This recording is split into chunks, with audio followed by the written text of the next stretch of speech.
নাকি? জি স্যার, শোনা যাচ্ছে স্যার। হ্যাঁ, সবাইকে আমি আবারও শুভেচ্ছা জানাচ্ছি। গতকালকে আপনারা অনেকে আসছিলেন, সেখান থেকে অনেকে উপস্থিত আছেন, আবার আজকে নতুনও থাকতে পারেন। এই জন্য প্রাথমিকভাবে শুরুতে আমাকে দু একটা কথা একটু বলতেই হয়, না বললে অনেক মিসগাইড হওয়ার সম্ভাবনা থাকে। সর্বপ্রথম বলি যে আমরা কিন্তু স্বাভাবিকভাবে যে ক্লাস হওয়ার কথা সেভাবে নিতে পারবো না, কারণ আমাদের হাতে সময় কম। সময় কম বলতে পরীক্ষা হয়তো আগামী মাসে পরীক্ষা হবে, এই জন্য আমরা একটু দ্রুত এগিয়ে যাব সাজেশনের ভিত্তিতে। তা আমরা আবার আপনাদের হোয়াটসঅ্যাপ গ্রুপে এবং আমাদের যে ফেসবুক গ্রুপ আছে সেখানে আমরা ক্লাস এবং ক্লাসের লিংক, পাশাপাশি আপনার ইয়েগুলা দিচ্ছি, নোটগুলা দিচ্ছি। আপনারা এগুলো ফলো করবেন এবং সেখান থেকে নোটগুলো পিডিএফ আকারে পাবেন। নোট আমরা গতকালকে নোটগুলা কিন্তু দিয়ে দিয়েছি। ঠিক আছে, আজকেও ক্লাস শেষে বা আগামীকালকে আপনারা এগুলা পেয়ে যাবেন। তো গতকালকে যারা ক্লাস করেছিলেন আপনাদের একটা এক্সপিরিয়েন্স হয়েছে, এবং আজকে যারা ক্লাস করবেন তারা তাদের একটা এক্সপিরিয়েন্স হবে। শুধু আমার আহ, কথা থাকবে এটা, যে দেখেন আপনাদের জন্য কিন্তু আমাদের একটা বিশাল টিম কাজ করতেছে। এটা আপনারা নিশ্চয়ই বুঝতে পারছেন, 11 জন শিক্ষক, আমাদের টেকনিক্যাল সাপোর্ট টিম, এই যে এগুলা আহ, ইয়ে হচ্ছে, নিয়ন্ত্রণ করতেছে, রিসিভ করতেছে, রেকর্ড করতেছে। ঠিক আছে, তারপরে আমাদের আম, পরামর্শক টিম, আমাদের টিচার্সের যে প্যানেল আছে তারা সবাই এর সাথে যুক্ত। এত বড় একটা টিম আপনাদের জন্য ফ্রি সার্ভিস দিচ্ছে। শুধু তাই নয়, আপনারা যে গুগল মিটে ক্লাস করতেছেন এটা কিন্তু ফ্রি গুগল মিট না, যেটা বাজারে ফ্রি পাওয়া যায়, আপনারা যেটা ইউজ করতেছেন মোবাইলে, এটা সেটা না, এটা পেইড। এটা আমাদের প্রত্যেক মাসে প্রায় প্রায় মনে হয় 50-60 ডলার খরচ হয় এর পেছনে। কথা বুঝছেন? তো সবকিছু কিন্তু আমরা আপনাদের পিছনে ব্যয় করতেছি হোমিওপ্যাথির উন্নয়নের জন্য, হোমিওপ্যাথি যেন আপনারা শিখতে পারেন। এই জন্য আমরা চাইবো আপনারা যেন ক্লাসে, আমরা যেহেতু হোমিওপ্যাথির জন্য নিজেদের ডেডিকেটেড করছি, উৎসর্গ করতেছি, আপনারা অন্তত ক্লাস করে নিজেদেরকে উৎসর্গ করবেন, এটা আমাদের প্রত্যাশা থাকবে, ক্লাস যেন নিয়মিত করেন। তো যাই হোক, আমি আর কথা বাড়াবো না। আমাদের আহ যে শিক্ষক ক্লাস নেবেন, গতকাল অবশ্য আপনারা ক্লাস করেছেন, আহ সারিয়া বিনতে মাহফুজ, ওনার সঙ্গে আজকেও উনি ক্লাস নেবেন অর্গানন অব মেডিসিন। আশা করি আপনারা ক্লাস এনজয় করবেন। তো আমি ক্লাস শুরু করার জন্য অনুরোধ করছি।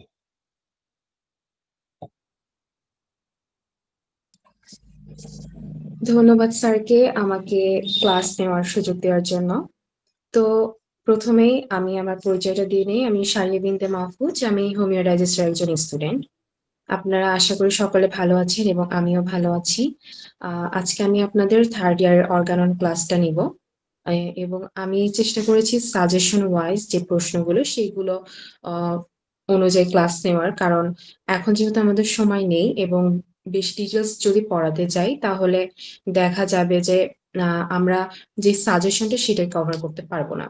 আশা রাখছি যে আমাদের এই সাজেশন ওয়াইজ যদি আপনারা পড়েন বা রিভিশন দেন পরবর্তীতে, তাহলে একটা ভালো মার্ক গেইন করতে পারবেন পরীক্ষার মাধ্যমে। তো আশা করছি আমার ক্লাস নেওয়াতে যদি কোনো ভুল ত্রুটি হয় আপনারা ক্ষমা সুন্দর দৃষ্টিতে দেখবেন এবং আমার ভুলটা ধরিয়ে দেবেন। যেহেতু আমরা এখানে ক্লাস নিচ্ছি, অবশ্যই বলতে গেলে এক টাইপের গ্রুপ স্টাডি, যেহেতু আমিও স্টুডেন্ট, আমিও চেষ্টা করব যে আপনাদেরকে ফ্রেন্ডলি শেখানোর জন্য, এবং যদি কারো কোনো জিজ্ঞাসা থাকে তাহলে হ্যান্ড রাইজ করবেন। ঠিক আছে, তো আমি আর বেশি কথা না বলি, এমনি টাইম অনেক চলে গিয়েছে। আমি আমার পিডিএফ, আমার যে ফাইলটা সেটা আমি একটু ওপেন করব, আপনারা আমাকে একটু রেসপন্স করে জানাবেন যে সেটা ওপেন হয়েছে কিনা। তো শুরু করতে যাচ্ছি।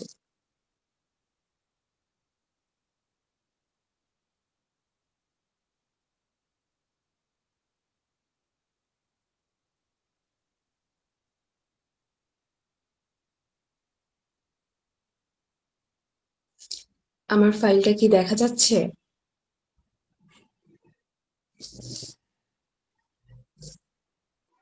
একটু রেসপন্স করেন দেখা আপনারা যাচ্ছে। আমার। ঠিক আছে, থ্যাংক ইউ। তো আমরা প্রথমেই যেটা দিয়ে শুরু করব সেটা হচ্ছে মিথ্যা চিররোগ বা অলীক চিররোগ বলতে কি বোঝায়। এই প্রশ্নগুলো কিন্তু আমাদের হচ্ছে ডিএচএমএস যে গত বর্ষে পরীক্ষাগুলো হয়েছে সেগুলোতে এসেছিল, এবং আমরা চেষ্টা করেছি কমন যাতে পান আপনারা এক্সাম হলে সেইভাবে প্রশ্ন প্যাটার্ন সাজানো। তো এখানে মিথ্যা চিররোগ এভাবেও আসতে পারে বা অলীক চিররোগ বলতে কি বোঝায় এভাবেও আসতে পারে। তো প্রথমেই মিথ্যা চিররোগটা কি সেটা আমরা দেখি। দীর্ঘকাল ধরে অনিয়মিত জীবনযাপনের ফলে যে সমস্যা, যে সকল জটিল পীড়া বা রোগ দেখা দেয় সে সকল রোগকে মিথ্যা চিররোগ বা অলীক জীর্ণরোগ বলে। এখন এটার কারণটা কি সেটা দেখি। স্বাভাবিক স্বাস্থ্যবিধি অনিয়ম ও অনাচারই এই রোগের কারণ, যেমন মদ্যপান, ইন্দ্রিয় পরিচালনা, তারপর অনিদ্রা, দুশ্চিন্তা, দূষীয় আবহাওয়া বসবাস করা, মানে দূষীয় আবহাওয়াতে বসবাস করা, জলাভূমির নিকট বাস করা, বদ্ধ গৃহে বাস, কুখাদ্য গ্রহণ, পুষ্টিকর খাদ্যের অভাব, তারপর হচ্ছে ব্যায়াম ও মুক্ত বায়ুর প্রভাব, অতিরিক্ত মানসিক ও শারীরিক পরিশ্রম প্রভৃতির কারণে কিন্তু আমাদের এই রোগের সৃষ্টি হয়। তাহলে মূলত মিথ্যা চিররোগ যদি আমরা সংক্ষেপে বলি সেটা হচ্ছে আমাদের যে দৈনন্দিন জীবনযাপন এইসব লাইফস্টাইলে যদি আমাদের কোনো মানে অপ্রাকৃতিক নিয়ম আমরা চর্চা করি, যারা বেশি দিন ধরে ধূমপান করেন বা যারা মদ্যপান করেন, তারপরে যারা রাত জাগেন, এইভাবে কিন্তু বিভিন্ন ধরনের রোগ আমাদের মধ্যে সৃষ্টি হতে পারে এইগুলোর জন্য। তো এই যে রোগগুলা সৃষ্টি হলো এই সব রোগগুলাকে মিথ্যা চিররোগ বা অলীক চিররোগ বলতে পারে। ঠিক আছে, বলে। এখন আপনার প্রশ্নতে আসতে পারে মিথ্যা চিররোগ বলতে কি বোঝায় লিখো, বা আপনার প্রশ্ন আসতে পারে এইভাবে যে অলীক চিররোগ বলতে কি বোঝো, লিখো। তাহলে আমরা আশা করি বুঝতে পারছি যে হচ্ছে বিভিন্ন অস্বাস্থ্যকর অভ্যাস বা পরিবেশে এর কারণে যে চিররোগের মতো যে রোগের সৃষ্টি হয়, অথচ এটা চিররোগ না, এগুলো হচ্ছে মিথ্যা চিররোগ। ঠিক আছে, আহ 1 নাম্বারটা শেষ। এখন হচ্ছে আমরা 2 নাম্বার প্রশ্নে যাই। এখানে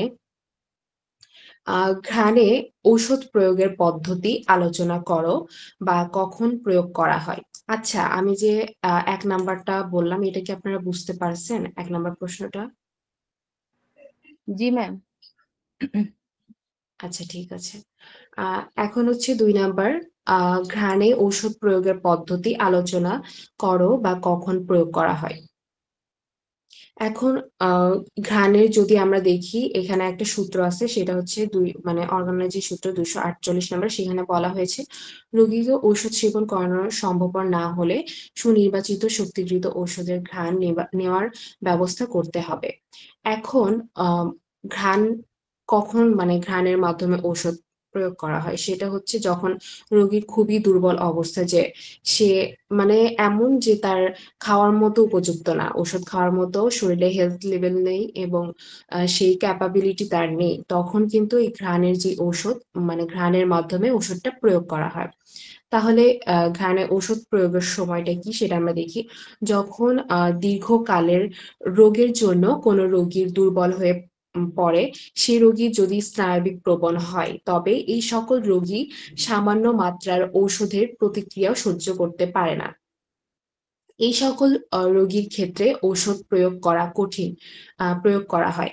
এখন যে সকল রোগী, ওই যে বললাম যে দীর্ঘদিন ধরে অসুস্থ, ঠিক আছে, তার শরীর দুর্বল হয়ে গিয়েছে কিন্তু তার যেই কি বলে হেলথ লেভেল বা যে তার একটা ঔষধ যে গ্রহণ করবে, ঔষধ গ্রহণ করার মতো সক্ষমতা তার মধ্যে তৈরি হয় না, এবং তার তারা খুবই স্নায়বিক প্রবণ হয়, মানে হচ্ছে তাদের শরীরটা তখন ওইভাবে সাড়া দিতে পারে না, তারা স্নায়বিক প্রবণ হয়।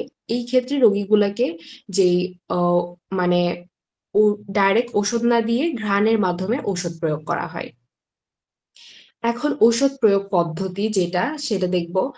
যে সকল রোগী অত্যাধিক স্নায়বিক প্রবণ এবং সেজন্য অতি ক্ষুদ্রতম মাত্রায় প্রয়োগকৃত ঔষধের প্রতিক্রিয়াও সহ্য করতে পারে না, তাদের ক্ষেত্রে সুনির্বাচিত ঔষধটিকে ঘ্রাণে প্রয়োগ করতে হয়। ঘ্রাণে ঔষধ প্রয়োগ করতে হলে একটা পরিষ্কার 100 20 মিলি শিশিতে 4/3 পরিশ্রুত পানিতে, পরিশ্রুত পানি বলতে বিশুদ্ধ যে পানি, সেই পানিতে 8 থেকে 10 ফোঁটা সুরাসার যোগ করে। সুরাসার বলতে আমরা বুঝি হচ্ছে প্লাসিবো, বা হচ্ছে যেটা ওষুধটাকে সংরক্ষণ করে, ঠিক আছে? মানে ওষুধকে অনেকদিন অ্যালকোহল পর্যন্ত। এক কথা, জি, অ্যালকোহল। হ্যাঁ, অ্যালকোহল, মানে আমি ওইটা বলতে চাচ্ছিলাম না। আচ্ছা, অ্যালকোহল যেটা আমাদের ওষুধটাকে হচ্ছে করে, মানে সংরক্ষণ করে রাখে, ওষুধের যে গুণাগুণ সেটা অনেকদিন পর্যন্ত কিন্তু এটা সংরক্ষণ করে রাখে।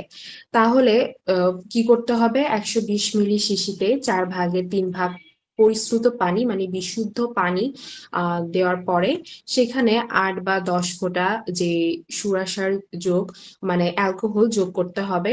দেন এই সুরাসার মিশ্রিত পানিতে সুনির্বাচিত যে ঔষধ, মানে আপনি রোগীর যে পর্যবেক্ষণ করলেন, তার লক্ষণ সমূহ নিলেন, মানসিক, শারীরিক, তার ব্যক্তির স্বাতন্ত্র্যের উপর নির্ভর করে তার সম্পূর্ণ যে লক্ষণ সমগ্র নিলেন, সেইগুলোর উপর ভিত্তি করে আপনাকে একটা ঔষধ সিলেকশন করতে হবে। হ্যাঁ, সেই ঔষধটা আপনার সেটার 2টা বা 3টা অনুবেটিকা সেই পানিতে দ্রবীভূত করতে হবে, এবং প্রতিদিন সকালবেলা, মানে ডাক্তারের পরামর্শ অনুযায়ী, এক এক ডাক্তার তো এক এক ভাবে দেন, প্রতিদিন সকালবেলা ওষুধ মিশ্রিত শিশিটিকে 10 বার ঝাঁকিয়ে, মানে যাতে ওষুধের শক্তিটা বৃদ্ধি পায়। হ্যাঁ, ওষুধকে শক্তিকরণ করা, সেটা হচ্ছে আমরা যদি সাবকাশন বা ঝাঁকাই ওষুধটাকে, তাহলে কিন্তু ওষুধের শক্তিটা বৃদ্ধি পায়। তো ঔষধ মিশ্রিত এই শিশিটিকে 10 বার ঝাঁকিয়ে এই শিশির কর্ক খুলে খালি পেটে রোগীকে একবার ঘ্রাণ গ্রহণ করতে হবে। হ্যাঁ, এইভাবে কয়েকদিন ওষুধ ঘ্রাণ গ্রহণ করার পর রোগীর উন্নতি পরিলক্ষিত হলে ঘ্রাণ নেওয়া বন্ধ করতে হবে। এই মানে ওষুধটাকে আহ, তাহলে ঘ্রাণের মাধ্যমে কিভাবে নেয় আশা করি আমরা বুঝতে পারছি। এটা মূলত যখন একজন চিকিৎসক হবেন, তখন আপনি বুঝতে পারবেন যে রোগীটা আসলে তার হেলথ লেভেলটা কেমন, মানে একটা রোগীর সর্বদিক বিবেচনা করে তখন তাকে আপনি পানিতে ওষুধ দিবেন, পুরিয়াতে দিবেন, নাকি হচ্ছে ঘ্রাণে দিবেন, সেটা আপনি বিবেচনা করতে পারবেন। এবং এই ঘ্রাণে দেওয়ার মাধ্যমটা কি সেটাও আমরা এখন বুঝতে পারলাম। আহ এই 2 নম্বর প্রশ্নটা মানে বুঝতে পারছেন কিনা সবাই আমাকে একটু জানাবেন।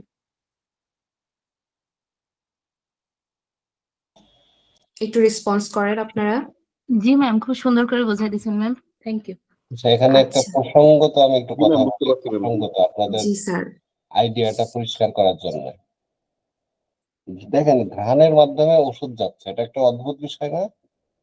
খুবই অদ্ভুত বিষয়, তাই না? এই কারণে কিন্তু এই কারণে কিন্তু হোমিওপ্যাথিতে ওষুধ নাই, প্লাসিবো ইফেক্ট, এই কথাগুলা প্রচলিত আছে। প্লাসিবো ইফেক্ট আপনারা আহ, অনেকেই হয়তো জানেন, অনেকে জানেন না। প্লাসিবো ইফেক্ট বলতে একটা ওই ঝাড়ফুঁকের মতো আর কি। মানে ডাক্তারের সাথে কথা বলে তার কথাবার্তা, তার সবকিছু রোগীর সাথে আলাপ আলোচনা, এইগুলোর মধ্যে আপনার মনের মধ্যে একটা প্রতিক্রিয়া হয়ে গেছে। অনেকে বলে না যে ডাক্তারের কাছে যে আমার অর্ধেক রোগ ভালো হয়ে গেছে, এইটারে কয় প্লাসিবো ইফেক্ট, ঠিক আছে? তো অনেকে এইসব কারণে হোমিওপ্যাথিকে বলে প্লাসিবো ইফেক্ট, ঠিক আছে? তো এই প্লাসিবো ইফেক্ট ঘ্রাণের মাধ্যমে দিলে এটা স্বাভাবিকভাবেই, আপনি একটু চিন্তা করেন যে অ্যাকচুয়ালি আমাদের যে কলেজগুলোতে হোমিওপ্যাথি পড়ানো হয়, হোমিওপ্যাথি যে একটা সায়েন্স, ঠিক আছে? আপনাদের ভিতরে অধিকাংশই হয়তো সায়েন্স হিসাবে এটাকে বিশ্বাসই করেন না, বা বিশ্বাস করার মতো যৌক্তিকতা তুলে ধরা হয় না আপনাদের সামনে, ঠিক আছে? যে হোমিওপ্যাথি একটা সায়েন্স, বিজ্ঞান। তো এটা নিয়ে আমাদের আলোচনা আছে, কিভাবে হোমিওপ্যাথি বিজ্ঞান। গতকালকে আমি একটু সময় নিয়ে নিলাম, গতকালকে একজন স্টুডেন্ট, সায়েন্সের একজন স্টুডেন্ট, ক্লাস নাইন নাইনে পড়ে। গতকালকে আমি একটা কেস টেকিং করতেছিলাম তার নিজেরই। কেস টেকিং করার সময় তার যে জেনেটিক ইনফরমেশন, অর্থাৎ আপনার তার দাদা, নানা, চাচার ব্লাড কানেক্টেড লোকজনের যখন ইনফরমেশন নিচ্ছিলাম, নেওয়ার পরে আমি তাকে জিজ্ঞাসা করলাম যে তোমার কাছে কি মনে হচ্ছে, এটাকে বলো তো, আমি এই তথ্যগুলো কেন নিচ্ছি, ঠিক আছে? তখন সে বললো যে আপনি তো মনে হচ্ছে যে আমার জেনেটিক ইনফরমেশন নিচ্ছেন, ঠিক আছে, যে আমার পূর্বপুরুষের কাছ থেকে আমার মধ্যে রোগ প্রবাহিত হয়েছে। তারপরে আমি তাকে জিজ্ঞাসা করলাম, আচ্ছা বলো তো, তোমার কাছে কি এটা কি বিজ্ঞান মনে হয় না অন্য কিছু মনে হয়? বলছে না, এটা তো সায়েন্স। দেখেন, ক্লাস 9 এর ছেলে যে বিজ্ঞান বোঝে, সে ধরে ফেলছে যে হোমিওপ্যাথি সায়েন্স, ঠিক আছে। এবং সে আশ্চর্য হয়েছে সেই সময় বহু বছর আগে, 200 বছর আগে কিভাবে এটা ইয়ে করলো। তো আমাদের হোমিওপ্যাথি সমাজে এই হোমিওপ্যাথি যে সায়েন্স, এটা অনেকে বোঝেই না। চিকিৎসা একটা বিজ্ঞান। তো আমি যে প্রসঙ্গটা এখানে তুললাম, যে এখানে কিন্তু যে প্লাসিবো ইফেক্টের কথাটা আসে, অনেকে হোমিওপ্যাথিকে বিজ্ঞান মনে করে না, মনে করে সিউরো সায়েন্স, যেটা হ্যানিম্যান কনভেনশনাল মেডিসিনকে বলছিল সিউরো সায়েন্স, এখন সেই অপবাদটা হোমিওপ্যাথিকে দেওয়া হয়। এবং আপনার হচ্ছে আরেকটা কি হয়, এটাকে বলে প্লাসিবো ইফেক্ট। প্লাসিবো ইফেক্ট যদি হয়, এই যে এইগুলা দেখে যে ঘ্রাণের মাধ্যমে ওষুধ যায়, ঠিক আছে, এ নিশ্চয় প্লাসিবো। প্লাসিবো ইফেক্ট এইভাবে করে যে তখন বিজ্ঞান এত অ্যাডভান্স ছিল না। এখন যে ন্যানো টেকনোলজি আসছে, এখন যে কোয়ান্টাম ফিজিক্স আসছে, এইটা দিয়ে হোমিওপ্যাথিকে এখন প্রমাণ করা যায় যে ঘ্রাণের মাধ্যমে কিভাবে যায়। এইটাকে কোয়ান্টাম ফিজিক্সে বলা হয় রেজোনেন্স। কোয়ান্টাম ফিজিক্সে এটাকে বলা হয় রেজোনেন্স। এই রেজোনেন্সের মাধ্যমে অ্যাকচুয়ালি এই ঘ্রাণের মাধ্যমে যে ওষুধটা যায় রোগের শরীরে, এটাকে এটাকে বলে রেজোনেন্স থিওরি। ইয়ার কোয়ান্টাম ফিজিক্সের একটা আপডেটেড থিওরি। কোয়ান্টাম ফিজিক্সটা কি? কোয়ান্টাম ফিজিক্স হচ্ছে ফিজিক্সের বর্তমানে সর্বাধুনিক শাখা, ঠিক আছে। কোয়ান্টাম ফিজিক্স খুব জটিল একটা বিষয়। তো যাই হোক, এই রেজোনেন্সটা কি, আপনারা যারা গিটার দেখছেন, গিটারের 6 নাম্বার, দুইটা গিটার যদি পাশাপাশি রাখেন, 6 নাম্বার তার, গিটারের 6 নাম্বার তারে যদি টোকা দেন, তাহলে আরেকটা গিটারের দেখবেন 6 নাম্বার তার একাই নড়ে উঠবে। ওটার 5 নাম্বারও নড়বে না, 4 নাম্বারও না, 1 নাম্বারও না, 6 নাম্বারটাই নড়বে। আবার একটা গিটারে যদি 1 নাম্বার তারে টান দেন, দেখবেন যে পাশে রাখা গিটারের 1 নাম্বার তারটাই নড়বে। তাহলে এটা দুইটা কিভাবে কাজ করতেছে? একটা তরঙ্গ কাজ করতেছে, একটা রেজোন্যান্স এখানে কাজ করতেছে, ঠিক আছে। যে হোমিওপ্যাথি এই যে ঘ্রাণে নেওয়া ওষুধটা, এই রেজোন্যান্সের মাধ্যমে কাজ করতেছে, অর্থাৎ রোগীর যে রেজোন্যান্স তার সাথে ওষুধের যে রেজোন্যান্স যদি মিলে যায়, তখন সেটা এইভাবেই কাজ করে। এটা কোয়ান্টাম ফিজিক্স বর্তমানে প্রমাণ করতেছে। কথা বুঝছেন? হ্যানিম্যানের সময় কোয়ান্টাম ফিজিক্স ছিল না, ওনার পক্ষে এটা বোঝানো সম্ভব ছিল না, ঠিক আছে। কোয়ান্টাম ফিজিক্স বেশি দিন আবিষ্কার হয় না, কোয়ান্টাম ফিজিক্স অল্প দিনের আবিষ্কার। অল্প দিন বলতে এই ধরেন 50-60 বছর বা 100 বছর, এই সর্বোচ্চ শুরু হয়েছে। এখনো কোয়ান্টাম ফিজিক্স পরিপূর্ণভাবে ডেভেলপ করে নাই, বাট তারপরেও এই রেজোনেন্স থিওরি দিয়ে এইটা প্রমাণ করা যায় যে ওষুধের ঘ্রাণ শক্তির মাধ্যমে কিভাবে রোগীর মধ্যে যায়। আরেকটা হচ্ছে এখানে বলা হয়েছে প্রয়োগ পদ্ধতি। প্রয়োগ পদ্ধতিটা কি, যে কখন প্রয়োগ করতে হয়? যখন রোগীর পক্ষে আর মুখে ওষুধ খাওয়া সম্ভব নয়, ঠিক আছে। রুগী কোমাতে চলে গেছে, সাপোজ রুগী চলে গেছে কোমাতে। কোমা তো বোঝেন আপনারা, কোমা। কোমা বলতে সে অচেতন অবস্থায় হাসপাতালে ভর্তি হয়ে গেছে, তার পক্ষে আর ওষুধ খাওয়া সম্ভব না হয়, তার ইনজেকশন দেয়, এই কনভেনশনাল মেডিসিন ইনজেকশন দেয়। তো সেইটার পরিবর্তে হোমিওপ্যাথিতে ঘ্রাণের মাধ্যমে ওষুধ দেওয়া যায়, ঠিক আছে। অথবা এমন হইতে পারে যে রুগীর মুখে ওষুধ দিলে সে নিতে পারে না, বমি করে দেয় বা অন্য কিছু হয়, ঠিক আছে, কিন্তু ঘ্রাণের মাধ্যমে তাকে দেওয়া সম্ভব। হোয়াট এভার, এরকম একটা অসম্ভব অবস্থায় এই এই ওষুধ প্রয়োগের পদ্ধতিটা হচ্ছে ঘ্রাণের মাধ্যমে প্রয়োগ। যাই হোক, আমি একটু সময় নিয়ে নিলাম। আমি ক্লাস আগিয়ে নেওয়ার জন্য অনুরোধ করব।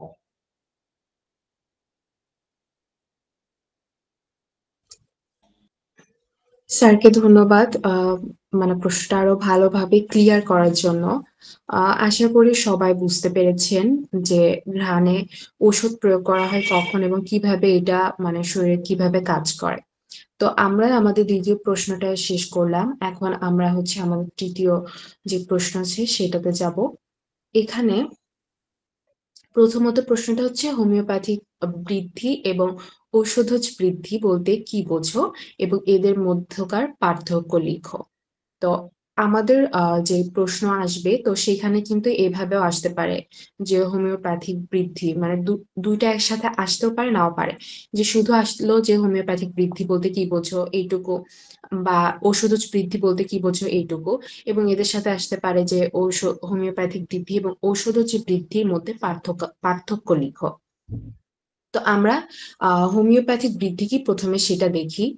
এটা হচ্ছে হোমিওপ্যাথিক বৃদ্ধি। এটা হচ্ছে সদৃশ লক্ষণ অনুযায়ী সঠিক ঔষধ প্রয়োগের ফলে রোগীর আভ্যন্তরীণভাবে যে সুস্থ বোধ করে, কিন্তু বাহ্যিক বা শারীরিক লক্ষণের যে সাময়িক বৃদ্ধি হয়, ঔষধের সেই ক্রিয়াকে হোমিওপ্যাথিক বৃদ্ধি বলে। তারপরে রোগশক্তি ধ্বংস করতে হলে রোগশক্তির চেয়ে সামান্য বেশি ঔষধ শক্তির প্রয়োজন হয়। অবশিষ্ট ঔষধ শক্তি যখন জীবনী শক্তিকে আক্রমণ করে, ফলে ক্ষণস্থায়ীভাবে বর্তমান লক্ষণের বৃদ্ধি হয়। অবশিষ্ট ঔষধ শক্তির পরিমাণ যত বেশি হয়, হোমিওপ্যাথিক বৃদ্ধিও তত বেশি হয়। এখন এটা যদি আমি যদি একটু ক্লিয়ার ভাবে বোঝাই আপনাদেরকে, তাহলে যখন আমরা ধরেন কোনো একটা রোগীকে দেখলাম, তার শারীরিক মানসিক লক্ষণগুলো নিলাম, তার সকল ডিটেলস নেওয়ার পরে তার যে লক্ষণ সমগ্র সেগুলোর উপরে ভিত্তি করে যখন আমি একটা একক ঔষধ সিঙ্গেল রেমেডি সিলেকশন করব, তারপরে সিলেকশন করার পরে অবশ্যই তার জীবনী শক্তির উপর নির্ভর করবে তার ওষুধের পাওয়ার কতটা হবে বা কতটা দেওয়া উচিত। তার যে জীবনী শক্তি সেটা যদি স্ট্রং হয় তাহলে তো একটু বেশি পাওয়ার দিব, যদি একটু দুর্বল হয় তাহলে কম পাওয়ার দিব, এবং কিভাবে দিব সেটারও নিয়ম আছে, সেভাবে আমরা তাকে ওষুধটা প্রয়োগ করব। এখন ওষুধ প্রয়োগ করতে গেলে মানে আমাদেরকে অবশ্যই একটু জীবনী শক্তির থেকে মানে ওষুধ যে রোগটা আসছে এই রোগের থেকে একটু বেশি পাওয়ারের ওষুধ প্রয়োগ করতে হয়। তো সেই যখন আমি ওষুধটা প্রয়োগ করলাম, ওষুধটা প্রয়োগ করার পরে আমাদের যে রোগ শক্তি ছিল, হ্যাঁ এই রোগ শক্তির সাথে যখন ওষুধ শক্তির একটা আহ মানে যুদ্ধ হলো, তখন কিন্তু আমাদের রোগ শক্তিটা দূরীভূত হয়ে গেল, এবং আমাদের যে স্বদেশ যে ওষুধটা আমরা দিয়েছিলাম সেই ওষুধটা যে সামান্য পরিমাণ আমরা একটু বেশি দিয়েছি মাত্রাটা, সেইটুকু মাত্রা কিন্তু আমাদের শরীরের মধ্যে থাকবে, এবং সেটার রিফ্লেকশন আমাদের জীবনী শক্তি উপর করা হবে, জীবনী শক্তির উপর পড়ে, এবং জীবনী শক্তি সে লক্ষণের মাধ্যমে সেটা কিন্তু আস্তে আস্তে প্রকাশ করে। এই যে আমি আমার ওষুধটা প্রয়োগ করলাম, ওষুধ প্রয়োগের পরে আমাদের রোগটা যে একটু বৃদ্ধি পেল, বা আমাদের যেই রোগ শক্তি ছিল সেটা দূরীভূত হয়ে একটু যা আমাদের রোগটা একটু বৃদ্ধি পেল, তখনই কিন্তু আমরা বুঝবো যে আমাদের ওষুধটা সিলেকশন সঠিক হয়েছে। মানে আপনি একটা রোগীকে ওষুধ প্রয়োগ করলে তার রোগ যদি হালকা পরিমাণ বৃদ্ধি না হয় তাহলে কিন্তু একটু কনফিউশন থাকে যে আসলে তার রোগটাকে আসলেই মানে এই ওষুধটাকে আসলেই সিলেকশন সঠিক হয়েছে কিনা। যখন অল্প একটু বৃদ্ধি হবে তখন বুঝবেন যে আপনার ওষুধটা সিলেকশন সঠিক হয়েছে, এবং এই যে বৃদ্ধিটা হলো এটা কিন্তু আস্তে আস্তে একাই জীবনী শক্তি রিকভার করে নেয়। ঠিক আছে, এই যে বৃদ্ধিটা হয় এই বৃদ্ধিটাকে হোমিওপ্যাথিক বৃদ্ধি বলে, মানে এটা একটা ভালো সাইড, ভালো লক্ষণ। ঠিক আছে, এবং ওষুধজ বৃদ্ধি কি? ওষুধজ বৃদ্ধি হচ্ছে সদৃশ বিধান অনুসারে ওষুধ প্রয়োগ করার পর যদি রোগীর বর্তমান কষ্ট ছাড়াও নতুন লক্ষণ প্রকাশ পায় যা কোনোদিনই রোগীর মধ্যে ছিল না, তাকে ওষুধজ বৃদ্ধি বলে। ঠিক আছে, এখন ওষুধজ বৃদ্ধিটা কি? সেটা হচ্ছে আপনি রোগীকে ওষুধ প্রয়োগ করলেন, ঠিক আছে, ওষুধ প্রয়োগ করার পরে এখন আপনি দেখলেন রোগী পরের বার যখন আপনার কাছে আসলো বা দ্বিতীয় ব্যবস্থাপত্রের সময়, তখন সে কিন্তু আপনার কাছে কমপ্লেন করবে যে আমার হচ্ছে এই প্রবলেম গুলা ফেস করতেছি, আমার এই রোগগুলা ছিল না বাট আমার এই নতুন এই লক্ষণগুলো প্রকাশ পাচ্ছে, হ্যাঁ যেগুলো তার ছিলই না সেগুলা প্রকাশ পাচ্ছে। হ্যাঁ, এইভাবে তার কিন্তু মানে যে ঔষধজ বৃদ্ধি এটা ঘটবে, তখন আপনি বুঝে নেবেন যে তার মধ্যে ঔষধজ বৃদ্ধি হয়েছে। এখন ঔষধজ বৃদ্ধিটা কেন হয়? কারণ আমাদের ওষুধ যদি ভুল সিলেকশন হয়, ঠিক আছে, ভুল সিলেকশন হয় বা আংশিক সিলেকশন হয়, আংশিক সদৃশ হয়। মানে আমি একটা মানুষের মেন্টাল লেভেল নিলাম, শারীরিক লেভেল নিলাম, মানে লক্ষণগুলো নিলাম, সেই লক্ষণগুলোর ভিত্তিতে আমি যখন একটা ওষুধ সিলেকশন করব, সেই ঔষধটা যদি মানে সম্পূর্ণ সদৃশ না হয়, যেহেতু হোমিওপ্যাথি সদৃশ লক্ষণের ভিত্তিতে ওষুধ প্রয়োগ করে, কিন্তু আমাদের ওষুধটা যদি অর্ধেক সদৃশ্য হয় বা সদৃশ্য না হয়, ভুল ওষুধ হয়, তখন কিন্তু এই ওষুধ যে বৃদ্ধি সেটা কিন্তু ঘটে আমাদের শরীরে। তখন যেই রোগগুলো আমার মধ্যে ছিল না কখনোই, সেই রোগগুলাও কিন্তু আমি আমার শরীরে লক্ষণ করতে পারবো। ঠিক আছে, তাহলে হোমিওপ্যাথিক বৃদ্ধি এবং ঔষধজ বৃদ্ধি কি, এটা আমরা বুঝতে পারছি। ঔষধজ বৃদ্ধি কি করে, আমাদের যেই শরীরের মানে মানসিক যেই লক্ষণগুলা, মানে মানসিক রোগ এবং শারীরিক যেই রোগগুলা, সেগুলাকে বলতে গেলে আরো বৃদ্ধি করে দেয়, সাথে আরো নতুন রোগ যুক্ত করে। আর যেই হোমিওপ্যাথিক বৃদ্ধি, সেটা কি করে, সেটা হচ্ছে আমরা দেখবেন রোগীর যদি মানে পরের পরের বার যখন আপনার কাছে দ্বিতীয় প্রেসক্রিপশনের সময় আসবে রোগী, তখন কিন্তু সে বলবে, মানে এটা হোমিওপ্যাথিক বৃদ্ধিতে সে বলবে যে হচ্ছে সে মানসিকভাবে অনেক ভালো আছে, মানে তার মেন্টাল লেভেল ভালো, মানে সে আগে যে মানসিক ডিপ্রেশন বা সামথিং যেগুলো ছিল সেগুলো তার মধ্যে এখন অনেকটা কমে এসেছে বা কাজ করছে না। আহ কিন্তু তার শরীরের যে প্রবলেম গুলা সেগুলো কিন্তু একটু বেড়েছে। এই যে কথাটা বললো, তার মানে সে ভেতর থেকে যখন মানে কিউরেবল হতে থাকবে, ভেতর থেকে যখন সুস্থ হতে থাকবে, তখন কিন্তু এটা তার শরীরের উপর প্রভাব ফেললেও সেটা কিন্তু কোনো ক্ষতি করবে না তার। এটা হচ্ছে হোমিওপ্যাথিক বৃদ্ধি। আর ঔষধজ বৃদ্ধি আপনাকে মানসিকভাবে যেভাবে ক্ষতিগ্রস্ত করবে, বাহ্যিকভাবেও সেভাবে ক্ষতিগ্রস্ত করবে, মানে শারীরিকভাবেও। এখন হোমিওপ্যাথিক বৃদ্ধি এবং ঔষধজ বৃদ্ধি কি, এটা তো আমরা বুঝতে পেরেছি, এবং এদের মধ্যে এখন যে পার্থক্য সেটা আমরা দেখব। পার্থক্য আশা করি আপনারা নিজেরাই লিখতে পারবেন যদি হোমিওপ্যাথিক বৃদ্ধি এবং ঔষধজ বৃদ্ধি বুঝতে পারেন। তবুও আমি এখানে আপনাদেরকে একটু বলি। প্রথমে হোমিওপ্যাথিক বৃদ্ধি, সেটা কি, হোমিওপ্যাথিক বৃদ্ধিতে রোগীর কষ্টের বৃদ্ধি সত্ত্বেও সামগ্রিকভাবে রোগী আরাম বোধ করে। ওই যে আমি বললাম, আমাদের মূলত রোগটা সৃষ্টি হয় মেন্টাল লেভেল থেকে, হ্যাঁ, আমাদের সেটা কিন্তু দেখা যায় না। যখন এটা আমাদের ফিজিক্যাল লেভেলে আসে, তখন আমরা দেখতে পাই যে হ্যাঁ আমাদের এই রোগটা হয়েছে, বাট ওই রোগের পেছনে আপনার একটা মেন্টাল স্ট্রেস বা মেন্টাল কোনো প্রবলেম আছে, যার কারণে আপনার সেই রোগটা সৃষ্টি হয়েছে।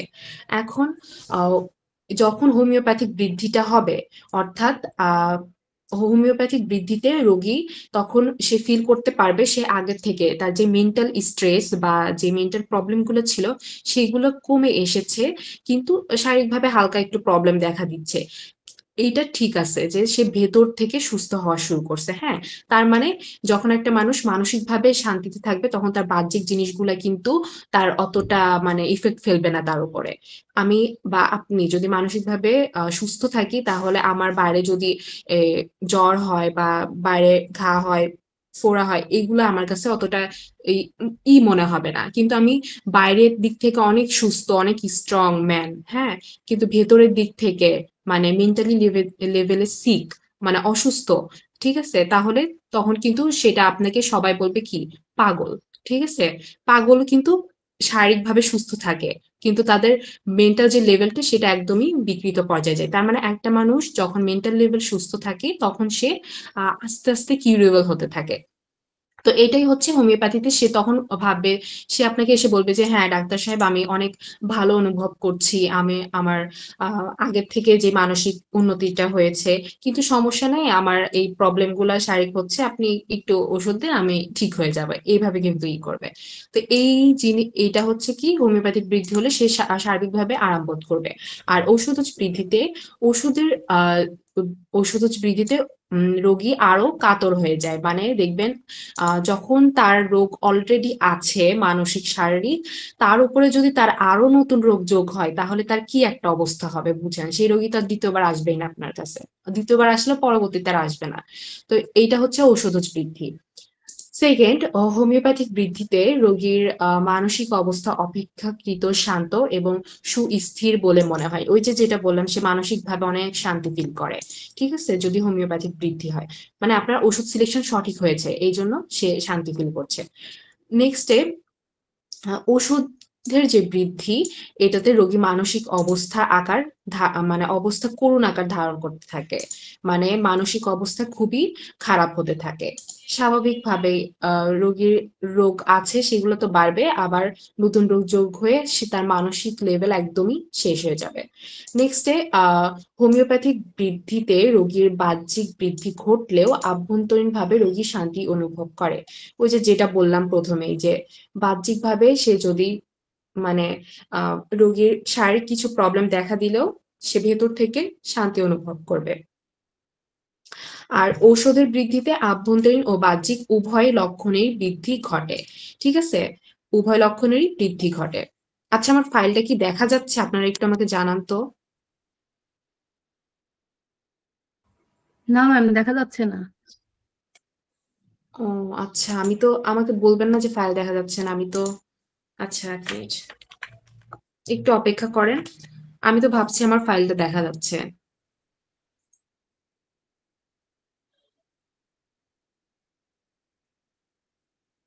একটু অপেক্ষা করেন।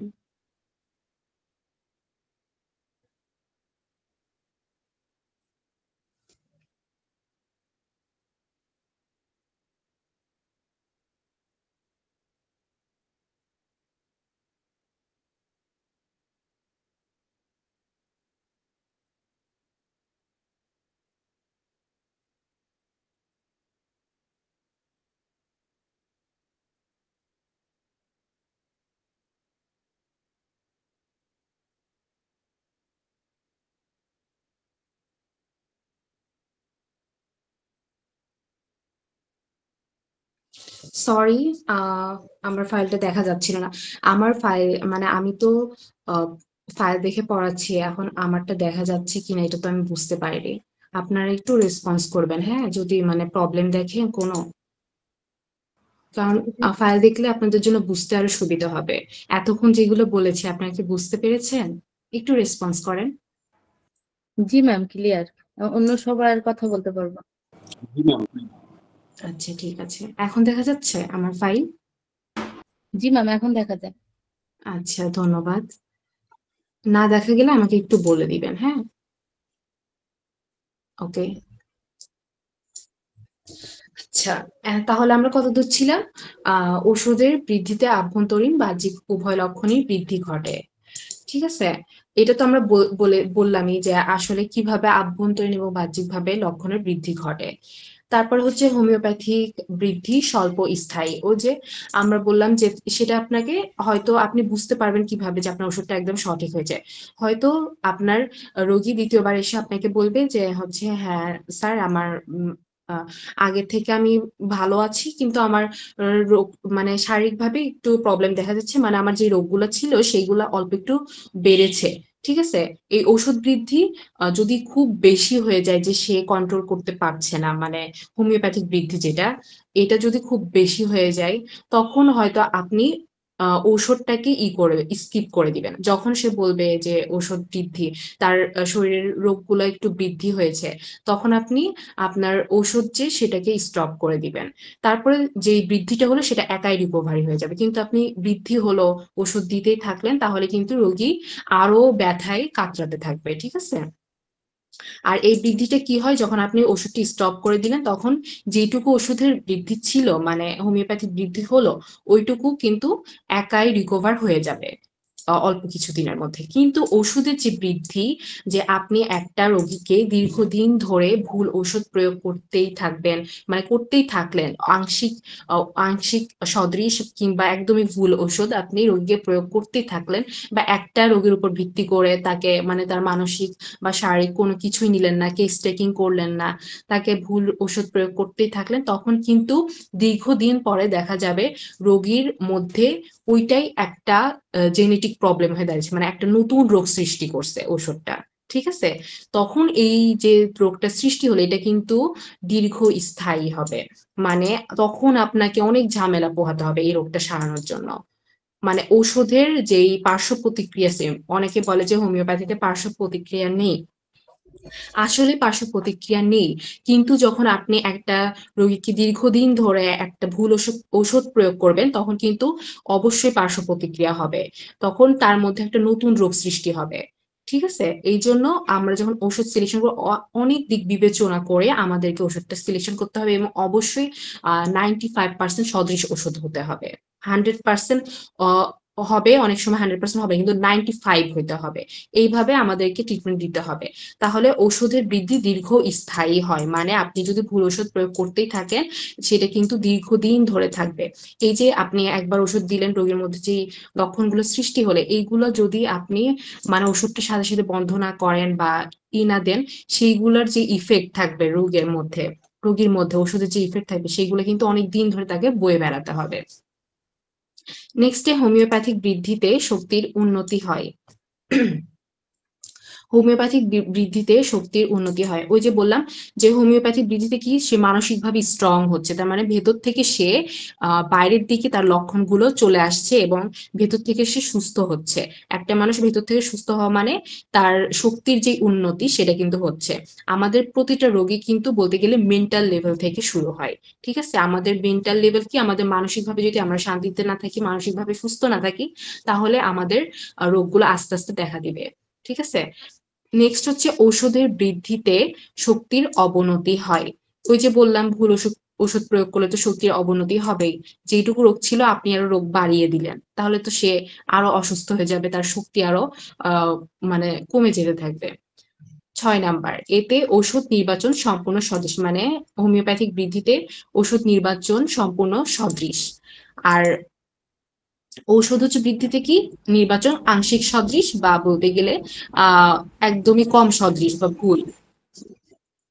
7 নাম্বারে হচ্ছে শারীরিক লক্ষণগুলো বৃদ্ধি হলে ওষুধ বন্ধ রাখলেই আস্তে আস্তে লক্ষণ সমূহ দূরীভূত থাকে। ওই যে বললাম শারীরিক লক্ষণগুলা যখন বৃদ্ধি হলো তখন যদি আপনি ওষুধটাকে বন্ধ করে দেন, তাহলে কিন্তু দেখবেন কিছুদিন পরে, কিছুদিন না, অল্প কিছুদিনের মধ্যে দেখবেন যে তার ওই যে এইটুকু বৃদ্ধি হয়েছিল সেইগুলো একাই চলে গিয়েছে। তো এই টাইমটাতে আপনি তখন তাকে প্লাসিবো দিতে পারেন বা সিপি দিতে পারেন তার মানসিক সান্ত্বনার জন্য। নেক্সট হচ্ছে প্রয়োজনে মানে এটা হচ্ছে 7 নাম্বার, ঔষধ বৃদ্ধির ক্ষেত্রে প্রয়োজনে পরিপূরক ওষুধ প্রয়োগ করে আবার নতুন করে রোগলিপি তৈরি করতে হয়। এই যে আপনি যে ভুল ওষুধ এতদিন ধরে প্রয়োগ করলেন, এই ভুল ওষুধ প্রয়োগের ফলে আপনার যে একটা রোগীর মধ্যে উল্টাপাল্টা লক্ষণ চলে আসলো, এইগুলা কি করতে হবে, তখন আপনি ভুল দিয়েই ফেলেছেন, এখন কি করবেন, তখন ওষুধটাকে বন্ধ করে অনেকদিন অপেক্ষা করতে হবে যতক্ষণ না তার প্রকৃত লক্ষণগুলো আসে। অপেক্ষা করার পরে তাকে আবার প্রথম থেকে তার রোগীলিপি মানে কেস টেকিং করতে হবে।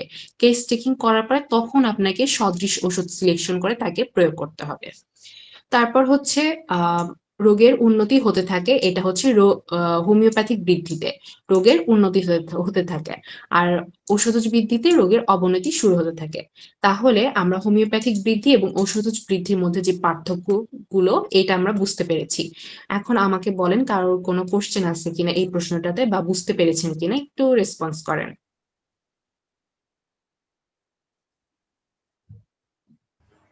না ম্যাম, অনেক সুন্দর করে বুঝিয়েছেন, সমস্যা নেই ম্যাম। ঠিক আছে, থ্যাংক ধন্যবাদ। আচ্ছা, তাহলে আমরা, যেহেতু আমার ক্লাসের টাইম বেশি নাই, এক একটা টিচারের মনে হয় 45 মিনিট করে ক্লাস, আমার 8টা 35 মনে হয়, আমি হয়তো স্যার থেকে চেয়ে আর 5 মিনিট বাড়িয়ে নিতে পারি, তাহলে আমাকে দ্রুত করতে হবে, মানে একটু দেরি হয়ে গেল এই প্রশ্নগুলোতে। যাই হোক, আমি চেষ্টা করবো সবগুলো মানে যে কয়টা প্রশ্ন আপনাদের জন্য রেডি করেছি এগুলো এখনই কভার করে দেওয়ার। এখন 4 নম্বর প্রশ্ন হচ্ছে স্থানীয় ব্যাধি বা সীমাবদ্ধ রোগ কি, এর চিকিৎসা পদ্ধতি আলোচনা করো। আমাদের প্রশ্নটা এইভাবে আসতে পারে, স্থানীয় ব্যাধি বা সীমাবদ্ধ রোগ কি। যখন সীমাবদ্ধ আসবে তাও বুঝবেন যে স্থানীয়, মানে একটা নির্দিষ্ট জায়গায় যে রোগটা, এটা কি এবং এর চিকিৎসা পদ্ধতিটা কি। প্রথমেই স্থানীয় রোগ যেটা, সেটা আমরা বলি, স্থানীয় রোগের আগে আমাদেরকে একদোষিক রোগ জানতে হবে, না হলে আমরা বুঝতে পারবো না। একদোষিক রোগগুলোর মধ্যে যে সকল রোগের লক্ষণাবলী দেহের বাইরে অথবা দেহের কোনো বিশেষ অংশে প্রকাশ পায় ওই সকল রোগকে স্থানীয় রোগ বলে। এখন অনেকে প্রশ্ন হতে পারে, একদোষিক রোগটা কি আসলে। একদোষিক রোগটা কি? একদোষিক রোগ হচ্ছে আপনার যে সকল রোগ অযৌন ক্রনিক, যেমন সোরা ধাতু থেকে উৎপন্ন হয়, রোগের কেবলমাত্র দুই একটি লক্ষণ প্রকাশিত হয়, অন্যান্য লক্ষণ সমূহ অপ্রকাশিত এবং অদৃশ্য থাকে, এই সকল রোগকে বলে একদৈশিক রোগ। হ্যাঁ, একদৈশিক রোগ বলে। এই একদৈশিক রোগের মধ্যে হচ্ছে স্থানীয় রোগও রয়েছে, মানে একদৈশিক রোগের আন্ডারে। যখন আমরা পড়াবো, এটাও পড়াবো একদৈশিক রোগটা কি, তখন আমরা আরো ডিটেলসে আলোচনা করব। তো একদৈশিক রোগগুলোর মধ্যে যে সকল রোগের লক্ষণাবলী দেহের বাইরে অথবা দেহের কোনো বিশেষ অংশে প্রকাশ পায়, ওই সকল রোগকে স্থানীয় রোগ বলে। স্থানীয় রোগগুলি প্রকৃতপক্ষে স্থানীয় রোগ নয়। কোনো স্থানীয় রোগে যদি বাহ্যিক আঘাত ও কোনো ক্ষত দেখতে পাওয়া না যায়, তবে সেটা প্রকৃতপক্ষে স্থানীয় রোগ নয়, কারণ সেটা নিশ্চয়ই কোনো আভ্যন্তরিক রোগের স্থানীয়ভাবে প্রকাশ মাত্র, যেমন দাঁত, খোস, পাচড়া প্রভৃতি। ওই যে আমি বললাম যে আপনার রোগটা কিন্তু শুরু হয় মেন্টাল লেভেল থেকে।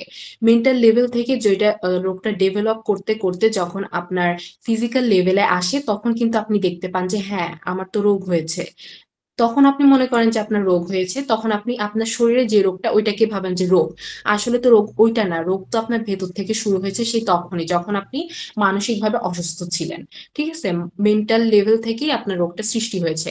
এই জন্য অ্যালোপ্যাথরা শুধু যখন বডিতেই রোগটা আসে বা ফিজিক্যাল লেভেল আসে, তখনই তারা টেস্টের মাধ্যমে রোগটা পায়। অনেকে দেখবেন যে অনেকের কাছে শুনবেন যে টেস্ট করে আসছে কিন্তু কোনো রোগ ধরা পড়ে নাই, কিন্তু সে অসুস্থ, মানে সে সুস্থ ফিল করে না, সে অসুস্থ ফিল করে। এই যে অ্যালোপ্যাথরা একটা বস্তুতান্ত্রিক, অর্থাৎ শুধু ফিজিক্যাল লেভেলটাই দেখে।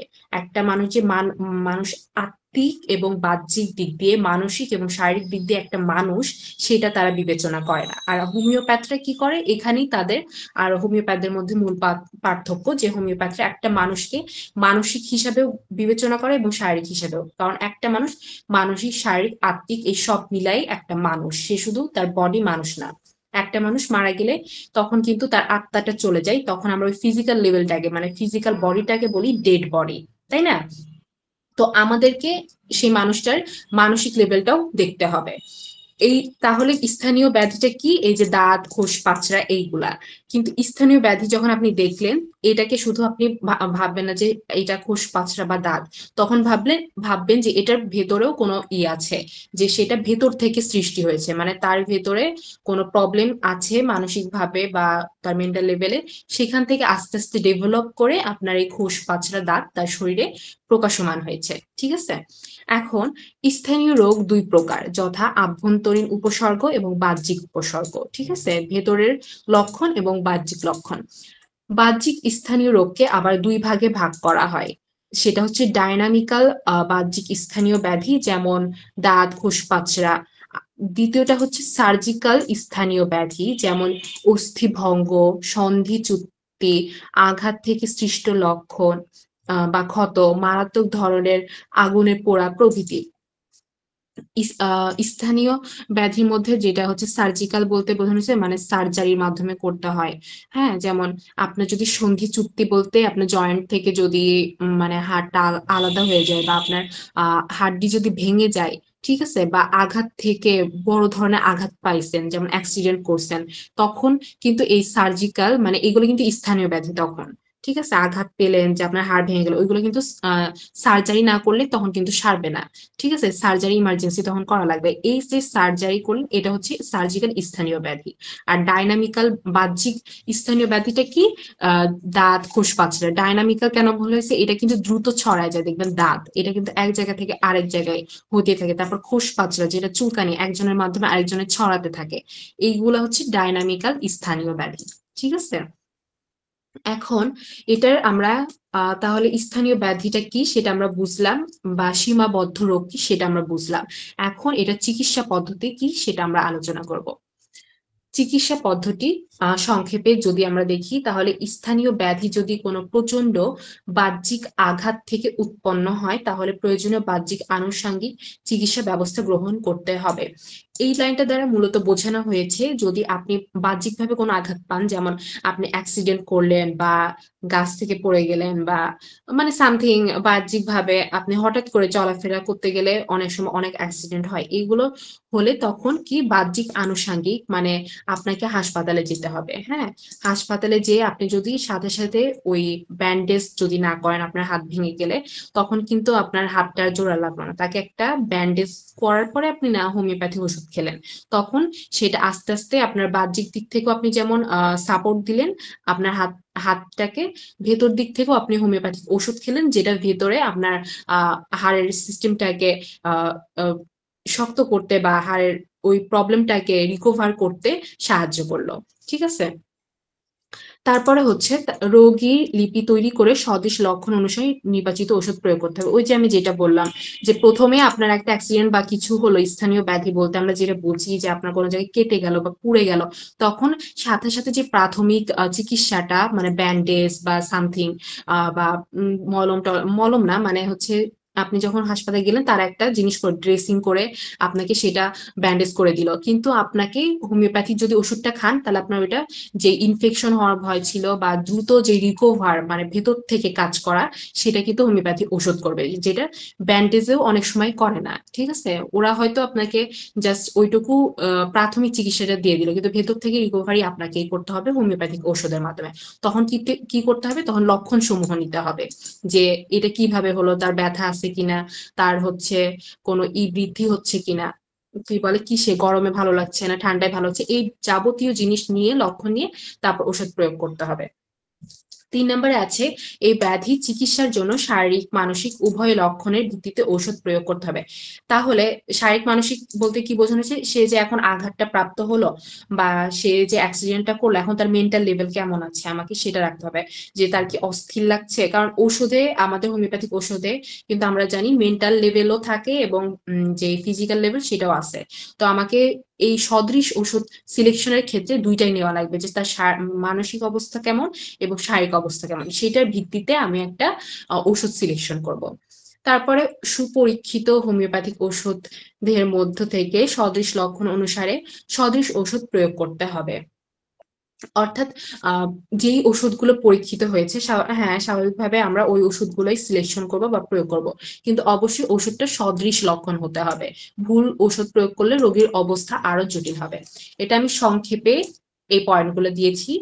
আপনারা যখন লিখবেন তখন ফ্রি হ্যান্ডে বুঝে লিখলে কিন্তু আপনি অনেক লিখতে পারবেন, কিন্তু আপনি যদি মুখস্থ করে বা দেখে লেখেন তখন কিন্তু অনেক লিখতে পারবেন না। গাইডে জাস্ট সেইটুকুই লিখবেন বা বইতে যা আছে সেইটুকুই লিখবেন, কিন্তু যখন আপনি একটা বিষয় বুঝবেন তখন আপনি নিজে ফ্রি হ্যান্ডে যত ইচ্ছা তত লিখতে পারবেন, তাই না?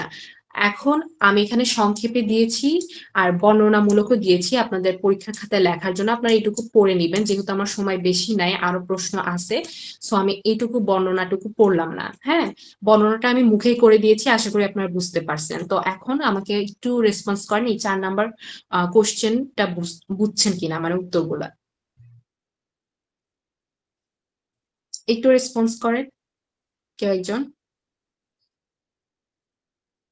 আচ্ছা, সাবিকুন নাহার, জি থ্যাংক ইউ। উনি বুঝতে পেরেছেন। আপনারা যদি রেসপন্স না করেন না মানে ক্লাসের মধ্যে, তাহলে কিন্তু ক্লাস নিতে ভালো লাগে না। মানে স্টুডেন্টরা যদি স্বতঃস্ফূর্ত না হয় তখন মনে হয় যে আমার ক্লাস কেউ মনে হয় করতে চাচ্ছে না, ঠিক আছে, বা পছন্দ হচ্ছে না বা বুঝতে পারছে না, তাই না? আমি কনফিউশনে থাকি। হ্যাঁ, থ্যাংক ইউ আব্দুল্লাহ মামুন, হ্যাঁ আপনাকে অসংখ্য ধন্যবাদ বলেছেন। তো এখন আমরা আমাদের ৫ নাম্বার প্রশ্নে যাব। ধন্যবাদ সবাইকে। ৫ নাম্বার প্রশ্নে যাব, সেটা হচ্ছে দ্বিতীয় ব্যবস্থাপত্র বলতে কি বোঝায়? দ্বিতীয় ব্যবস্থাপত্রটা কি? দ্বিতীয় ব্যবস্থাপত্র হচ্ছে প্রথম প্রয়োগকৃত ঔষধের প্রভাবে রোগ লক্ষণের ও রোগীর অবস্থার পরিবর্তন হওয়ার পর ঔষধের পূর্ণ প্রয়োগ কিংবা ঔষধের পরিবর্তনের জন্য যে ব্যবস্থাপত্র তৈরি করা হয় সে ব্যবস্থাপত্রকে দ্বিতীয় ব্যবস্থাপত্র বলে। এটা হচ্ছে বইয়ের ভাষায়। এখন আমি যেটা মানে আপনাদেরকে বুঝিয়ে দেই যে আসলে দ্বিতীয় ব্যবস্থাপত্রটা কি। অনেকে হয়তো জানেন আর আমি তাও একটু চেষ্টা করছি। তো দ্বিতীয় ব্যবস্থাপত্রটা হচ্ছে মূলত যখন একটা রোগী আপনার কাছে প্রথম একটা নতুন রোগী আসলো, তখন আপনি কি করলেন? প্রথমে কিন্তু তার একটা কেস টেকিং বা রোগী লিপি যেটাকে বলে সেটা করে নিলেন। তার সব ধরনের হিস্টোরি আপনি একটা খাতার মধ্যে লিপিবদ্ধ করলেন। এটাই হচ্ছে রোগীলিপি বা কেস টেকিং। করার পরে আপনি যখন তাকে সদিশ ওষুধটা সিলেকশন করে দিলেন, সদৃশ ওষুধটা সিলেকশন করে দেওয়ার পরে তাকে আপনি বলেন এতদিন পরে আসবেন।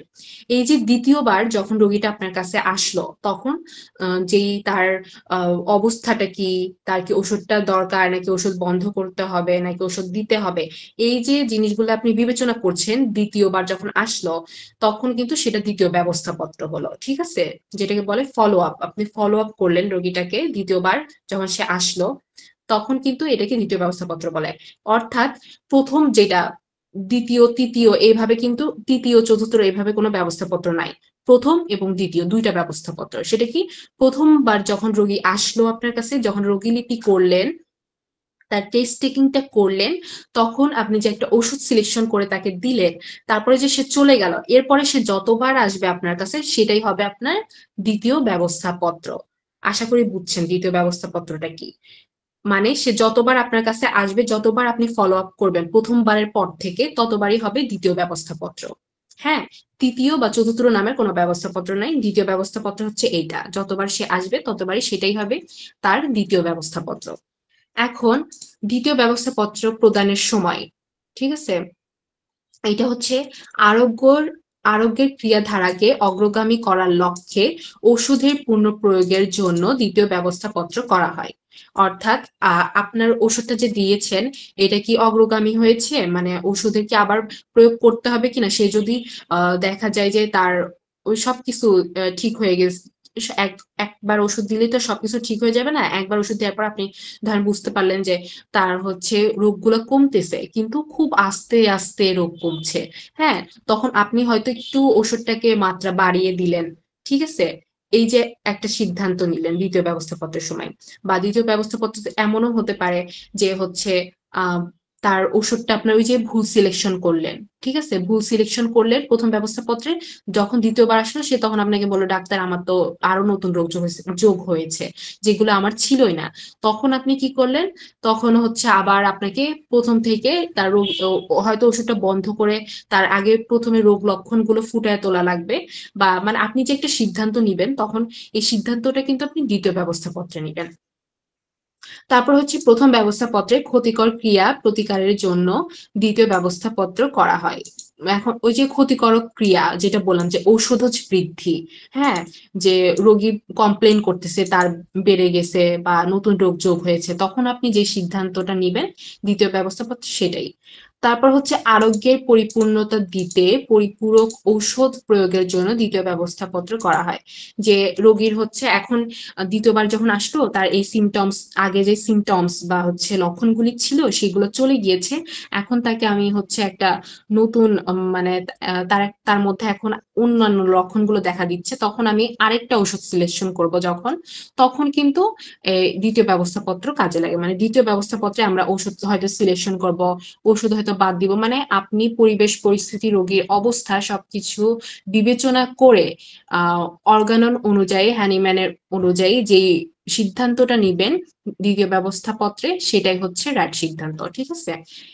এখন এই জন্য আপনাকে মানে দক্ষ একজন ডাক্তার হইতে হবে এবং প্রচুর পড়াশোনা করতে হবে। ঠিক আছে? এখন তো আমরা মানে কলেজগুলোর যে অবস্থা, যারা পড়ালেখা করে তারাও বলতে গেলে পড়ালেখা ছেড়ে দেয়, মানে পরিবেশের কারণে। যে পড়ালেখা করে কি হবে, সবাই তো এইভাবেই লিখতেছে, আমি পড়ালেখা করে কি করব যদি এইভাবে পাশ করা যায়, তাই না? না হলে তো যে যেহেতু আমরা একটা রোগীকে চিকিৎসা করব, অবশ্যই আমাদেরকে সেইভাবে একটা জ্ঞান রাখতে হবে, না হলে আমরা মানুষকে ট্রিটমেন্ট করব, সেটা আমরা দিতে পারবো না ট্রিটমেন্টটা সঠিকভাবে। এইটা খুবই একটা কঠিন কাজ। তো বিশেষ ক্ষেত্রে রোগীকে যৌক্তিক ও অল্প সময় অল্প উপশম দেওয়ার জন্য দ্বিতীয় ব্যবস্থাপত্র করা হয়। ঠিক আছে? মানে অনেক সময় রোগীকে উপশম দেওয়ার জন্য তার যে বৃদ্ধি হয়েছে সেটার জন্য এখন রোগী ওই যে যদি হোমিওপ্যাথিক বৃদ্ধি হয়, সে এসে বললো যে আমি মেন্টাল লেভেল আমার ভালো আছে কিন্তু বাহ্যিক লেভেলটা আমি ভালো ফিল করছি না, আমার শারীরিকভাবে এই রোগগুলো কিন্তু একটু বৃদ্ধি পেয়েছে। তখন আপনি কি করলেন, তাকে হয়তো মানসিকভাবে সান্ত্বনা দেওয়ার জন্য আপনি যদি প্লাসিবো দিতে চান দিতে পারেন, বা ওষুধটা বন্ধ রাখতে চান সেটাও করতে পারেন। মানে এভাবে আপনাকে সিদ্ধান্তগুলো নিতে হবে দ্বিতীয় ব্যবস্থাপত্রে। তাহলে দ্বিতীয় ব্যবস্থাপত্রের ব্যবস্থাপত্র বলতে আসলে কি বোঝায়, এটা কি বুঝতে পেরেছেন আপনারা? জি ম্যাম। আচ্ছা, ঠিক আছে। জি ম্যাম। যদি কোনো প্রশ্ন থাকে আমাকে জানাবেন। এখন ৬ নাম্বার প্রশ্নে তাহলে আমরা চলে যাই। প্রয়োগকৃত ঔষধ ভুল হলে চিকিৎসকের কর্তব্য কি? প্রয়োগকৃত ঔষধ ভুল হলে চিকিৎসকের কর্তব্য কি? মানে আপনি যে ওষুধটা ভুল, ওই যে ঔষধজ বৃদ্ধি হয়ে গেল বা ভুল ওষুধ প্রয়োগ করার ফলে রোগীর শরীরে নতুন নতুন রোগগুলো দেখা দিল, এখন আপনি কি করবেন? অনেক যারা নতুন নতুন প্র্যাকটিস করে তাদের কিন্তু অনেক প্রথমে ভুল হয়। তো এখন আপনার ভুল হতেই পারে, এখন ভুল হলে করণীয়টা কি? ভুল হলে সমাধানও আছে, তাই না? এখন সমাধানটা কি? ওষুধ নির্বাচন সঠিক না হলে, ওষুধজনিত কুফল পরিলক্ষিত হলে, লক্ষণগুলি যদি প্রচন্ড এবং গুরুতর না হয়, তবে কোনো প্রতিষেধক ঔষধ প্রয়োগ না করে রোগীর বর্তমান সকল লক্ষণের সমষ্টি সদৃশ ঔষধ প্রয়োগ করতে হবে। অর্থাৎ আপনার যে রোগীর মধ্যে যে লক্ষণগুলো দেখা দিল, যেই নতুন লক্ষণগুলো যুক্ত হলে এইগুলা যদি মানে খুবই মানে গুরুতর না হয়, যে রোগী মারা যাবে বা রোগী খুবই মুমূর্ষু অবস্থা, কোমায় চলে যাচ্ছে, এরকম যদি না হয়, তাহলে রোগীর যে প্রতিষেধক ঔষধ আছে, মানে এটার পরিপূরক, আমি এই ওষুধ এন্টিডোট করে আর কি, যেটা ধরেন আমি অন্য একটা ওষুধ দিলাম, সেটা দিলে ওই ঔষধের ক্রিয়াটা নষ্ট হয়ে যাবে। এইটা না করে হয়তো কিছুদিন সময় দিতে পারি, মানে রোগের যেই সমষ্টি বা লক্ষণ এগুলো একাই চলে যাওয়ার জন্য, বা হচ্ছে তাকে একটা নতুন ঔষধ, মানে তার যে আবার রোগীলিপি করলাম আমি করে তার সদৃশ ঔষধ, মানে একদম তার সার্বিক দিক বিবেচনা করে একদম সদৃশ যে ওষুধটা আসে, তখন আমি তাকে সেটা দিতে পারি। বা আমি চাইলে তার এই লক্ষণগুলো, তার যে নতুন নতুন লক্ষণ বা তার যে ওষুধের কুফল যে আমি দেখতে পাচ্ছি, এগুলোর এন্টিডোট করার জন্য আমি তাকে কিন্তু কফি কিন্তু আমাদের ঔষধ মানে এন্টিডোট করে, ঠিক আছে? আপনি যদি হোমিওপ্যাথিক ঔষধ খান এবং পরবর্তীতে কফি খান, দেখবেন আপনার ওষুধের ক্রিয়া নষ্ট করে দিবে, ঠিক আছে?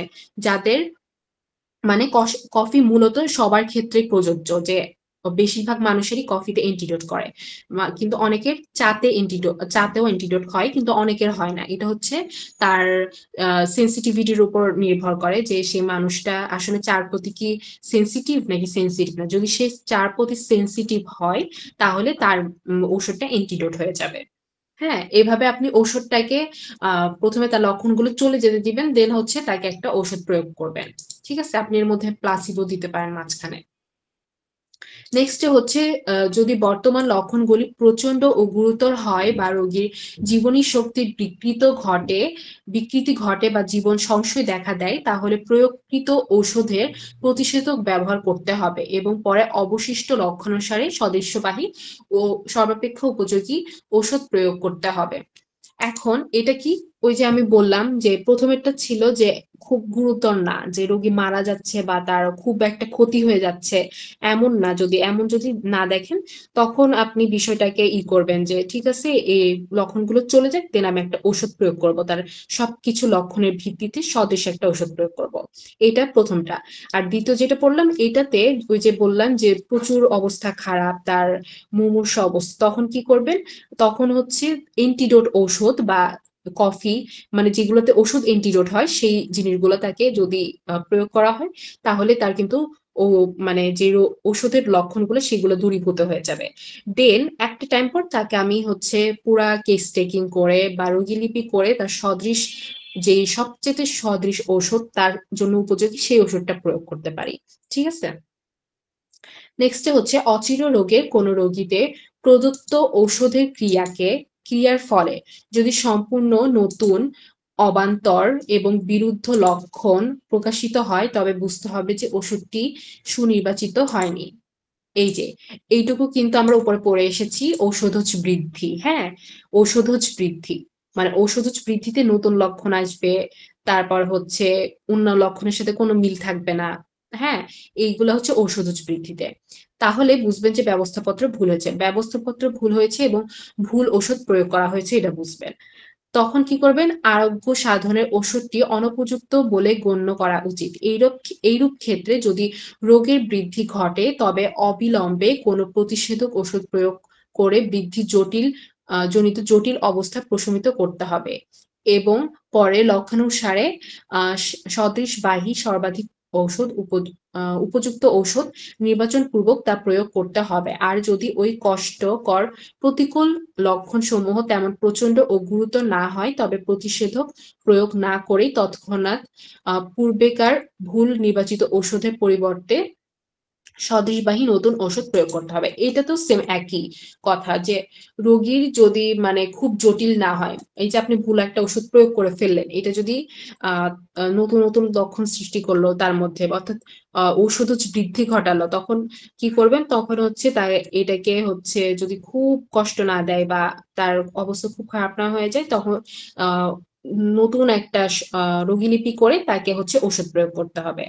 আর যদি তার মধ্যে দেখা যায় যে অনেক আহ, অবস্থা খারাপ, তার হাসপাতালে নেওয়ার মতো অবস্থা আছে, তখন এন্টিডোট দিতে হবে।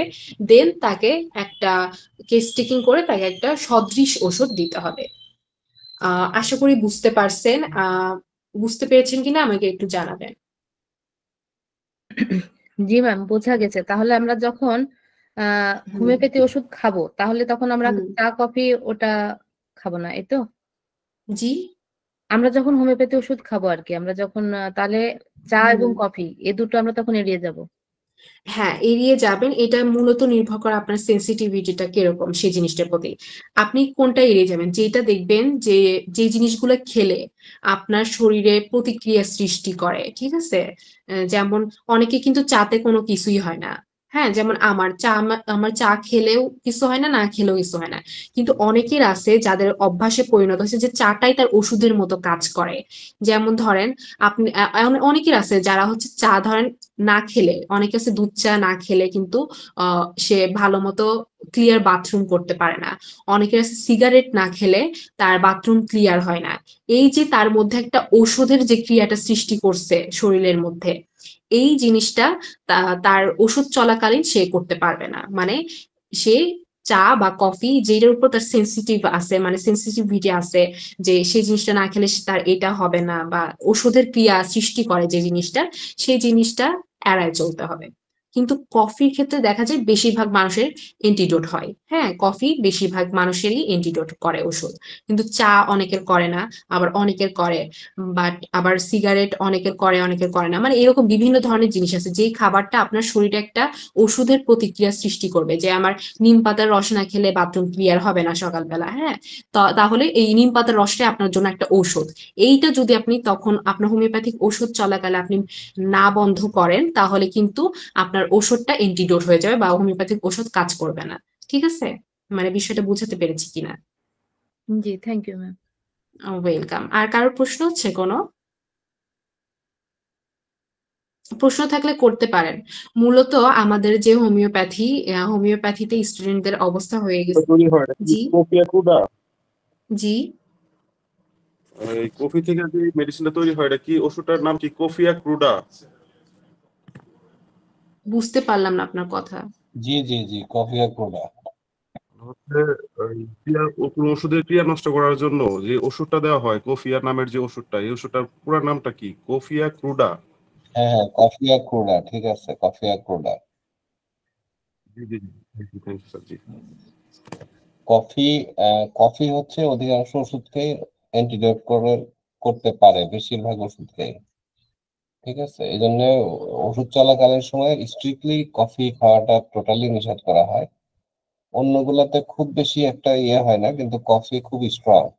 কফি আরেকটা ইয়ে আছে, কর্পূর, যেটাকে ক্যাম্ফর ওষুধ তৈরি হয়, কর্পূর বলি আমরা যেটা, ঠিক আছে, মেন্থল মেন্থল, ঠিক আছে। তো যাই, অ্যান্টিডোট তো বুঝছেন আপনারা, অ্যান্টিডোট শব্দটা অনেকবার ব্যবহার হয়েছে, অ্যান্টিডোট।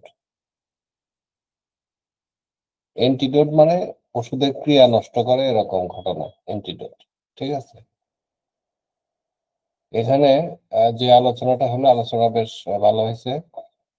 আলোচনা যেটা হলো সেখানে যে ওষুধের ভুল হলে কি করবেন। ঠিক আছে, এখানে ভুল হলে সেই ভুলের ক্ষতির পরিমাণ বিবেচনা করে আপনাকে ডিসিশন নিতে হবে। যদি ওষুধ ভুল নির্বাচনের কারণে, এই যে আমরা বলি শুনি যে হোমিওপ্যাথি ওষুধে কোনো পার্শ্ব প্রতিক্রিয়া নাই, ঠিক আছে, পার্শ্ব প্রতিক্রিয়া নাই, এই জিনিসটা অ্যাকচুয়ালি ঠিক না। হোমিওপ্যাথি ওষুধে সরাসরি পার্শ্ব প্রতিক্রিয়া নাই। একটা ওষুধ যদি আপনার সাথে সাসেপ্টিবিলিটি, আপনার যে সংবেদনশীলতা সেটার সাথে না যায়, তাহলে ওষুধ আপনাকে ক্ষতি করবে না। কিন্তু একটা আপনারা তো আপনারা যেহেতু থার্ড ইয়ারে পড়ছেন, ম্যাটেরিয়া আমেরিকা তো পড়ছেন, আপনারা ম্যাটেরিয়া আমেরিকা পড়ার সময় বেশিরভাগ ক্ষেত্রে মনে হচ্ছে আচ্ছা এই ওষুধের সাথে তো আমার মিল আছে, এই ওষুধের সাথে তো এই জিনিসগুলো আমার মিল আছে, এটা মনে হয় না? এই যে আমার মিল আছে, এই ওষুধের সাথে আমার তো মিলে যাচ্ছে, অর্থাৎ আপনার কি তাহলে রোগ হলে আপনাকে কি ওই 10টা ওষুধই দিতে হবে? কারণ 10টা ওষুধ পড়বেন, 10টা ওষুধের কোথাও না কোথাও মিল আছে আপনার। এইখান থেকে একটা ওষুধ আপনার জন্য কাজে লাগবে, এট এ টাইমে একটা ওষুধ। ঠিক আছে, তাহলে 9টা ওষুধের সাথে যে মিল, ওই 9টা ওষুধ যদি যে কোনোটা প্রয়োগ করা হয়, ওইটাই হবে আংশিক সদৃশ্য ওষুধ, আংশিক সদৃশ্য। ঠিক আছে, আংশিক সদৃশ্য হইলে যেটা হবে সেটা হচ্ছে যে মূল যে ওষুধটা সেটা যেভাবে কাজ করতো আপনার উপরে, আংশিক সদস্য হলে ওই অংশটুকু কাজ করবে না, মূল প্রবলেমটা সলভ হবে না। যেই অংশগুলো শুধু আপনার কাছে মনে হয়েছে এটা এইটুকু এইটুকু আমার সাথে মিল আছে, ওইটুকুর উপরে প্রভাব বিস্তার করবে এবং পার্শ্ব প্রতিক্রিয়া হিসাবে নতুন কোনো সিমটম আপনার মধ্যে তৈরি করবে। এবং দীর্ঘদিন যদি আপনার এই ভুল ট্রিটমেন্ট হয়, তাহলে শরীরের মধ্যে এটাকে বলে আমরা কেস ডিসরাপশন, ডিসরাপ্টেড কেসটা স্পয়েল হয়ে যায়, কেসটা ডিসরাপ্টেড মানে বিশৃঙ্খলা তৈরি হয়ে যায় ভিতরে। এই বিশৃঙ্খলা কিন্তু এলোপ্যাথিক সাপ্রেশনের থেকে বেশি ভয়ানক। হোমিওপ্যাথিতে পার্শ্ব প্রতিক্রিয়া নয়, ভয়ানক সমস্যা তৈরি হয়। যদি ভুল প্রেসক্রিপশন চলতেই থাকে, তাহলে রোগীর কেস ডিসরাপশন, রোগীর ভিতরে এমন বিশৃঙ্খলা তৈরি হয় যেটা অনেক সময় আর হোমিওপ্যাথি দিয়েও ঠিক করা যায় না। এই জন্য একসঙ্গে একাধিক ওষুধ হোমিওপ্যাথিতে ব্যবহার করা নিষেধ। ঠিক আছে, এবং খুব সুন্দরভাবে বুঝে শুনে ওষুধ দেওয়া উচিত যেন ভুল না হয়। যাই হোক, তারপরেও অনেক সময় ভুল হয়ে যায়। ভুল হয়ে গেলে কি করবেন? ভুল হয়ে গেলে মূল যে কাজটা সেটা হচ্ছে আগে ভুল সংশোধনের জন্য ওষুধ যদি অ্যান্টিডোট করা যায়, তাহলে অ্যান্টিডোট ওষুধগুলো প্রয়োগ করতে হবে। যদি সিরিয়াস রোগী যদি খুব মুমূর্ষু হয়ে যায়, তাহলে তাকে দ্রুত হসপিটালাইজ করার ব্যবস্থা করতে হবে।